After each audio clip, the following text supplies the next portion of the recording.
এর আগে সরকারি সিদ্ধান্ত অনুযায়ী এবং নির্বাচন কমিশনের নিজের সিদ্ধান্ত অনুযায়ী বাংলাদেশ আওয়ামী লীগের নিবন্ধন কার্যক্রম স্থগিত রয়েছে, কিন্তু তাদের স্থগিত থাকা অবস্থায়ও তাদের যে প্রতীক ছিল নৌকা, সে নৌকাকে কিন্তু এখনও তালিকা থেকে বাদ দেওয়া হয়নি। তো আমরা এই বিষয়টি কমিশনের নজরে এনেছি যে আইনগতভাবে আপনারা নৌকাকে এই যে তালিকা, এই তালিকার ভিতরে রাখতে পারেন না যতক্ষণ না এটি সরকার তাদের এই আওয়ামী লীগের উপরে যে সাময়িক নিষেধাজ্ঞা আছে সেটি তুলে নেয়, অথবা আদালতের মাধ্যমে অন্য কোনো নির্দেশনা আছে। আমরা এই বিষয়টি কমিশনের নজরে এনেছি। কমিশন এটি বিশেষভাবে বিবেচনা করবেন বলে আমাদেরকে জানিয়েছেন এবং তারা এ ব্যাপারে ওখান থেকে এটা বাদ দেওয়ার জন্য যে উদ্যোগটি নেয়ার সেটি তারা নেবেন। তারা এটি আলোচনার আশ্বাস আমাদেরকে দিয়েছেন। দ্বিতীয়, আমরা যে বিষয়ে কথা বলেছি, আপনারা জানেন যে বিগত 22শে জুন আমরা জাতীয় নাগরিক পার্টি নিবন্ধনের যে যাবতীয় শর্তাবলী আছে সেই সকল শর্তাবলী পূরণ করে 43,316 পৃষ্ঠার দরখাস্ত আমরা কমিশনে দাখিল করেছিলাম। সেই দরখাস্তটি অগ্রগতি কোন পর্যায়ে আছে বা আমাদের কাছ থেকে অন্য কোনো ডকুমেন্ট বা অন্য কোনো কিছু জানার আছে কিনা সেগুলো আমরা কমিশনের কাছে জানতে চেয়েছি। কমিশন আমাদের সেটির অগ্রগতি দিয়েছেন। এছাড়া আমরা প্রবাসী যে ভোটার তারা কিভাবে ভোট দিবেন, যে 3টি পদ্ধতি নিয়ে আলোচনা হচ্ছে সেটির অগ্রগতি কি, সেটির ব্যাপারে আমরা জানতে চেয়েছি এবং সেখানেও নির্বাচন কমিশন আমাদেরকে এই বিষয়গুলোতে আপডেট দিয়েছেন।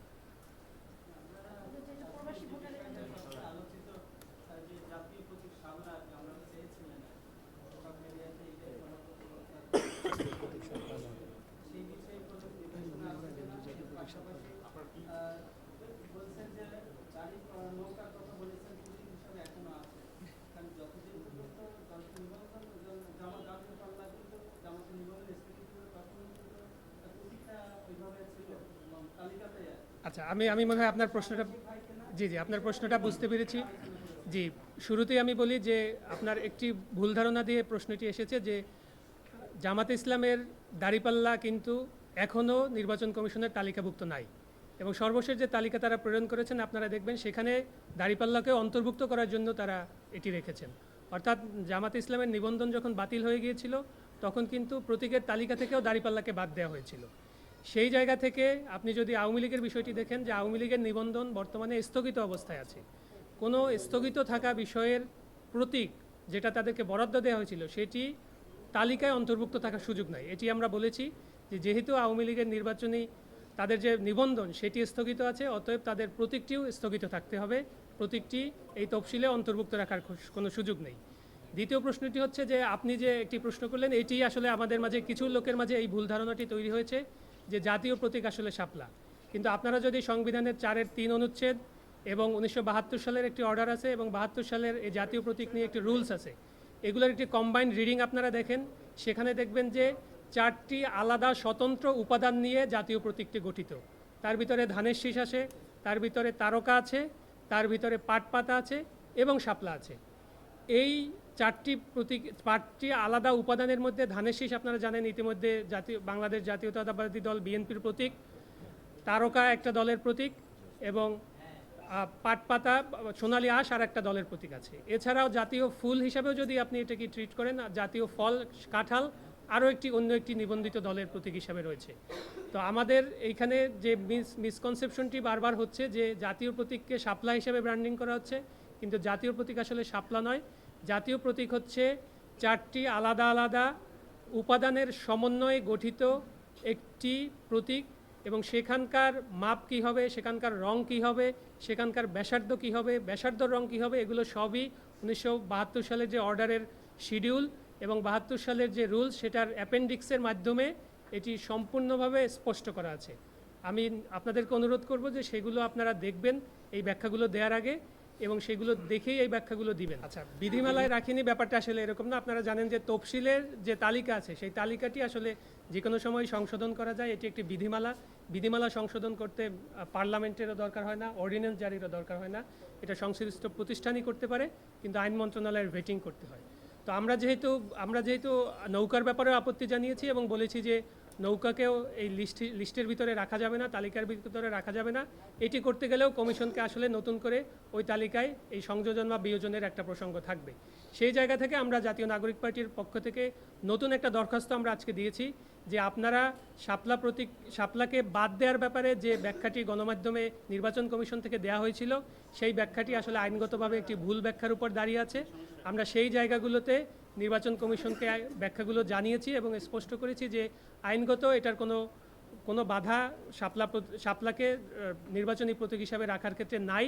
সেক্ষেত্রে আমরা নতুন একটি দরখাস্ত আজকে নির্বাচন কমিশনে জমা দিয়েছি যে শাপলাকে আগে এই প্রতীক হিসাবে তালিকায় অন্তর্ভুক্ত করা এবং জাতীয় নাগরিক পার্টি যদি নিবন্ধনের শর্ত পূরণ করতে পারে এবং নিবন্ধন দেওয়ার ব্যাপারে ইতিবাচক সিদ্ধান্ত গ্রহণ করে তখন যেন আমাদেরকে এটি বরাদ্দ দেবে। আচ্ছা, কমিশন এটা যেটা হয় যে যখন একটা দরখাস্ত দেওয়া হয় কমিশন এই দরখাস্তটা গ্রহণ করেন এবং তারা এটা বিবেচনার আশ্বাস দিয়েছেন আমাদের।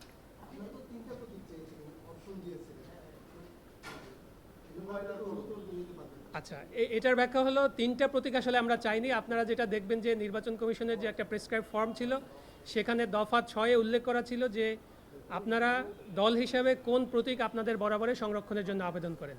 সেখানে আমরা শাপলাকে আবেদন করেছিলাম।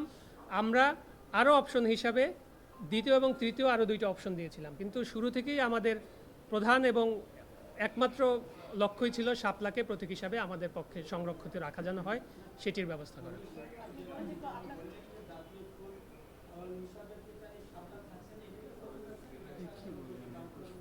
না, দেখুন এই প্রশ্নটি আসলে জাতীয় ফুল কোনটা থাকবে না থাকবে এটা আসলে কমিশনের সিদ্ধান্ত গ্রহণের বিষয় না। জি, এই প্রশ্নটি আপনি আমাকে করতে পারেন। আমাদের আগে অন্য একটি দল চেয়েছিল বলে আমরা দেখতে পেয়েছি। সেক্ষেত্রে আমাদের ব্যাখ্যাটি হলো যেহেতু ওই নিবন্ধিত রাজনৈতিক দল তারা যখন নিবন্ধন পায় তখন নির্বাচন কমিশন থেকে তাদেরকে কেতলি মার্কা বরাদ্দ দেওয়া হয়েছিল। তারা যদি নতুন করে আবার এই প্রতীকটি চেঞ্জ করতে চায় তাহলে তাদের কিছু ফর্মালিটিস আছে, তাদের অনেক বেশি বার্ডেন আছে যেটা আমরা নতুন দল হিসেবে নাই। আমরা চেয়েছি যে এইটা তালিকাভুক্ত করে আমাদেরকে বরাদ্দ দেওয়ার জন্য প্রথমত। দ্বিতীয়ত হচ্ছে নির্বাচন কমিশন যখন নীতিগত সিদ্ধান্ত নিয়ে এই বিষয়টি আইন মন্ত্রণালয়ে ভেটিংয়ের জন্য পাঠিয়েছিল যেখানে শাপলাকে রাখা হয়নি, এরপরে কিন্তু ফার্স্ট অ্যাপ্লিকেশনটা নিয়ে আমরাই এসেছি। অর্থাৎ আপনি যদি আইনগত বিষয়টি বিবেচনা করেন তাহলে আজকে এই নীতিগত সিদ্ধান্তটি গ্রহণের পরে নতুন করে কে এই প্রতীকটি বরাদ্দের জন্য আবার আবেদন করলো তার একটা অন্যতম লেজিটিমেট রাইট তৈরি হয়ে যায় এই প্রতীকটি বরাদ্দ পাওয়ার। সেক্ষেত্রে আমরা মনে করছি যে শাপলা পাওয়ার আমাদের কোনো আইনগত ব্যারিয়ার নেই।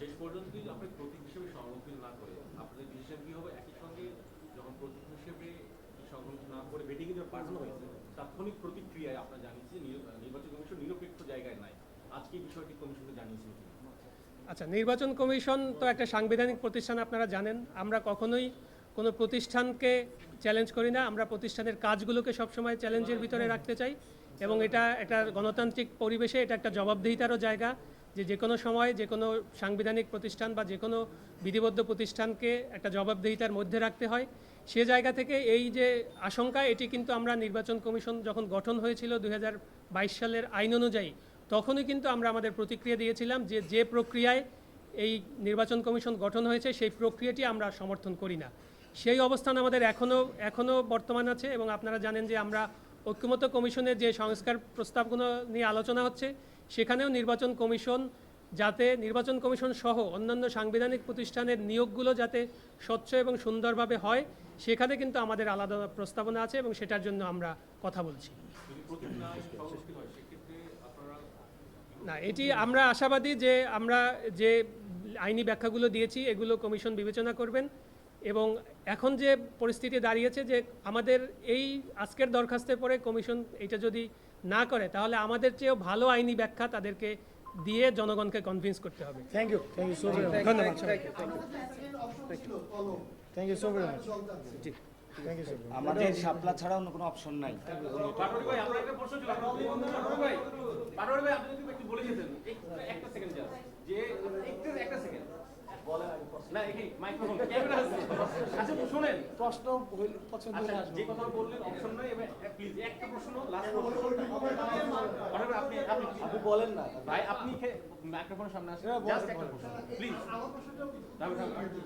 একটা আপনি না আসলে ভালো লাগে না আসেন আসলে সাবরমতি না পেলে কি হবে যেটা বলেন একটা বিষয় আর আপনি সেই দাবির মধ্যে এখন আছেন কিনা ইসি পুনর্গঠন বিষয়ে প্ল্যান বি নাই আমরা তো নির্বাচনের আগে ইসি পুনর্গঠন করতে হবে, স্ট্রেইট ফরওয়ার্ড, এবং ইসি যেভাবে পুনর্গঠিত হয়েছিল সে আইনটারও পরিবর্তন করতে হবে এবং ঐক্যমত কমিশনের যে নতুন যে সিস্টেমগুলো আছে সেটা অনুযায়ী এই ইসিতে যারা সাংবিধানিক প্রতিষ্ঠান অনুযায়ী নিজের ভালো কাজের পরিচয় দিয়েছেন তাদেরকে রাখা যেতে পারে, কোনো ব্যক্তি আকারে নয়।